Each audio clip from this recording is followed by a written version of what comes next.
Hello everyone. How are you? I hope you all are fine. आज हम लोग national institute of open schooling का secondary course psychology का module 7 yoga a way of life lesson 24 healthy mind in healthy body का बचा हुआ part आज हम लोग कवर अप करने का कोशिश करते हैं। तो चलिए शुरू करते हैं। Hello dear learner of NIS. Now we are going to cover up section 24.2 different types of yoga. Yoga has several types. Some of the main types of yoga include the following. In general, all systems of yoga are meant for facilitating harmony, peace of mind and self-regulation. तो हम लोग देखते हैं कि योगा के बहुत सारे types होते हैं और मेन टाइप्स ऑफ योगा हम में क्या क्या इंक्लूडेड है। जनरली जितने भी योगा के सिस्टम्स है वो किस लिए होते हैं? हार्मनी को फैसिलिटेट करने के लिए, माइंड की शांति के लिए और सेल्फ को रेगुलेट करने के लिए। फर्स्ट वन इज हाथ yoga. This kind of yoga AIIMS at controlling the functioning of the body and helps channeling the flow of energy, prana. तो हाथ योगा में क्या होता है कि एक ऐसा योगा है, इसका लक्ष्य क्या है कि हमारे बॉडी के फंक्शन को कंट्रोल करेगा और हमें हेल्प करेगा हमारा जो एनर्जी है हमारे बॉडी के अंदर उसको फ्लो करने में, जिसे हम लोग प्राण बोलते हैं. The second one is Raj yoga. It is meant for restraining the fluctuations in the consciousness, सिट. तो इसका मतलब क्या होता है? राज योगा में क्या होता है? ये एक ऐसा योगा है जिसमें हम लोग अपने कॉन्शियसनेस को फ्लक्चुएट करते हैं, रिस्ट्रेन करते हैं. कर्म योग. The third one is karma yoga. This is the path of selfless action, अनस्ट karma without expectation of rewards. In karma yoga you learn to do all actions in relaxations. तो इस योगा में क्या होता है कि ये सेल्फलेस एक्शन का पाथ है. अनासक्त कर्म, जिसमें आपको कोई भी ये एक्सपेक्टेशन नहीं रखना कि आपको इसको करने के बाद कोई फल मिलेगा, कोई रिवॉर्ड मिलेगा. कर्म योगा में आप ये सीखते हो कि किस प्रकार से आप सारे एक्शंस को रिलैक्सेशन के साथ करोगे. Bhakti Yoga. This refers to the path of devotion and surrender to God. The person forgets his own self and existence and merges with the identity of God or higher consciousness. Bhakti takes many forms of relationships. Example, friend, servant, beloved. तो ये जो भक्ति योगा है इसमें एक हम लोग को क्या रेफर करते हैं कि ऐसा पाथ या एक ऐसा रास्ता है जिसमें आप अपने आप को पूरी तरह से ईश्वर के लिए समर्पित कर दो. ये पर्सन इसमें इस योगा को करते समय ये भूल जाते हैं कि वो खुद कौन है और उनका क्या एग्जिस्टेंस है. वो खुद को अपने आप को मर्ज करके गॉड के साथ वो अपने आप को देखते हैं और या फिर हम लोग बोल सकते हैं उनमें हायर कॉन्शियसनेस आ जाता है. ये जो भक्ति है ये क्या करते हैं, जितने भी रिलेशनशिप्स के फॉर्म्स है जैसे कि फ्रेंड, सर्वेंट या बिलोव्ड, इन सबको आपसे थोड़ा दूर कर देता है. ज्ञान योग.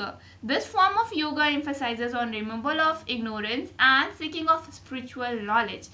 People form wrong impressions about themselves and continue with masks that lead to egotism and conflicts of various kinds. तो ज्ञान योगा में एक ऐसा योगा का ये फॉर्म है जिसमें आपके अंदर का जो इग्नोरेंस है उसको रिमूव किया जाता है और आपको स्पिरिचुअल नॉलेज की ओर लेके जाया जाता है. जो लोग खुद का एक गलत इम्प्रेशंस बना लेते हैं कि वो उनके ऊपर मास्क चढ़ जाता है, उन्होंने ईगो का मास्क पहन लिया होता है या फिर बहुत सारे अलग अलग प्रकार के वो कॉन्फ्लिक्ट्स करते हैं, ये सब हट जाता है इस योगा के द्वारा. There are some other types of yoga. Every practice of yoga requires some preparation and control over our food habits and other aspects of life, which will be discussed in a subsequent section. तो इन सब के अलावा और भी कई प्रकार के योगा है और जो भी आप योगा का प्रैक्टिस करते हो तो उसमें कुछ प्रिपरेशन होने की आवश्यकता है, जैसे कि आपका जो फूड हैबिट्स है उसके ऊपर कंट्रोल होना चाहिए या फिर लाइफ के कई सारे ऐसे एस्पेक्ट्स हैं जिस पे आपको कंट्रोल करने की आवश्यकता है, जिसे हम लोग इसके बाद के सेक्शन में डिस्कस करेंगे.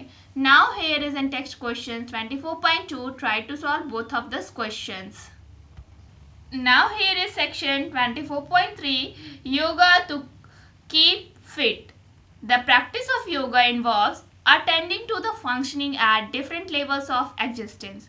Techniques to gain mastery over body, pran, and mind. Diet, yoga asanas at body level, breathing practices and pranayams at prana level, and meditation at mental level have been developed. By following these practices, one can remain fit, active, and energetic without any medicine. तो योगा का जो practice उसमें क्या क्या involve है, अलग अलग levels को अटेंड करना जो कि एग्जिस्टेंस में है. कुछ टेक्निक्स है जिसमें आप अपने बॉडी के ऊपर मास्टरी गेन कर सकते हो, प्राण और माइंड के ऊपर. डाइट, योगासन्स बॉडी लेवल के लिए है, ब्रीदिंग प्रैक्टिसेस प्राणायाम्स प्राण लेवल के लिए, और जो मेडिटेशन है वो आपके मेंटल लेवल के लिए होता है जिसे डेवलप किया गया है. और यहाँ पे कुछ प्रैक्टिसेस दिया गया है जिससे आप लोग फॉलो करके फिट रह सकते हैं, एक्टिव रह सकते हो और एनर्जेटिक रह सकते हैं बिना किसी मेडिसिन के हेल्प से. Diet. Yoga places great importance on diet because the kind and quantity of food that we eat determines our temperament. It is said that having right kind of food purifies the mind and soul. आहार शुद्धो सत्व शुद्धि.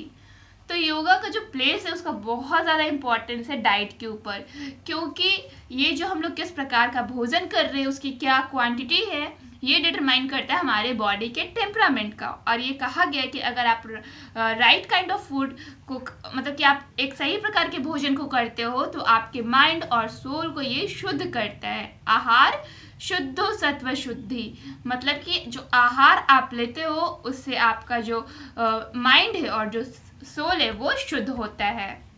When the food is pure, the mind becomes pure. When the mind becomes pure, memory becomes firm. And when a man is in possession of firm memory, one is able to perform various tasks in competent ways. तो जब आप शुद्ध भोजन करते हो तो आपका जो माइंड है वो शुद्ध हो जाता है, और जब आपका माइंड शुद्ध होता है तो आपका जो मेमोरी है, मेमोरी पावर एकदम फर्म हो जाता है. और कोई भी व्यक्ति जिसका मेमोरी पावर एकदम फर्म है वो अब एबल हो जाता है कि वो अलग अलग प्रकार को टास्क को करे, वो भी कॉम्पिटेंट तरीके में, मतलब कि किसी से भी वो कंपटीशन करने के लिए हमेशा रेडी रहता है. Now Gita speaks about 3 types of food, sattvic, rajasic and तामसिक. Sattvic food is recommended because it is nourishing and warm. It does not trouble the digestive system. It gets assimilated in our body easily. Rajasic food is oily and spicy. It is hard to digest. Tamasic food is dry and stale. It is harmful for the system. Milk and sprouts are example of sattvic food. Spices and oils are rajasic food, and leftovers and junk food are tamasic food. According to yoga, sattvic food makes our mind benevolent, rajasic food makes us restless, and tamasic food makes us lazy and dull. तो गीता में कहा भी गया है कि 3 प्रकार के भोजन होते हैं. कौन कौन से? सात्विक, राजसिक और तामसिक. सात्विक भोजन क्या है? सात्विक भोजन हम लोगों को पहले रिकमेंड किया जाता है क्योंकि ये हमारे बॉडी को नरिश करता है और वार्म करता है, और ये हमारे डाइजेस्टिव सिस्टम को कोई भी नुकसान नहीं पहुंचाता है, और ये हमारे बॉडी में बहुत ही इजीली एसिमिलेट हो जाता है, मिल जाता है. राजसिक फूड में ऑयली और स्पाइसी फूड आते हैं, ये डाइजेस्ट करना बहुत ज़्यादा हार्ड होता है. तामसिक फूड सूखा हुआ होता है और बासी होता है, खराब होता है, ये हमारे सिस्टम के लिए हार्मफुल होता है. मिल्क और जो स्प्राउट्स होते हैं वो एग्जाम्पल है सात्विक फूड की. स्पाइसेस और oils are the examples of rajasic food, and जो भी बचा खुचा खाना है, लेफ्ट ओवर्स और junk food, these are the examples of tamasic food.